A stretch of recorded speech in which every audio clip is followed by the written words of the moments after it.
জীবনে মানসিকভাবে শক্ত হওয়াটা দরকার। আপনার ভেতরটা যতই নরম হোক না কেন, বাইরে বোঝাতে হবে আপনি একজন শক্ত মানুষ। শক্ত হতে না পারলে আপনাকে প্রতিনিয়ত ঠকতে হবে।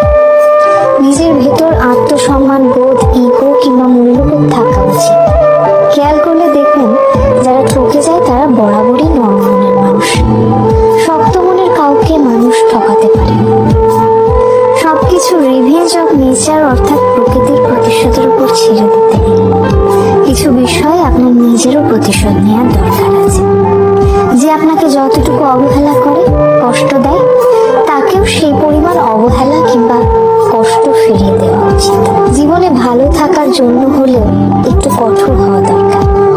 যে কোনো কিছু সহজে পেয়ে গেলে মানুষ মূল্য দিতে জানে। মানুষ হিসেবে আপনি সহজ হতে পারেন, তবে সস্তা কিংবা সহজলভ্য হতে যাবেন। যে আপনাকে যতটুকু দেবে তাকে ততটুকুই ফিরিয়ে দিতে শিখুন, হোক সেটা আঘাত কিংবা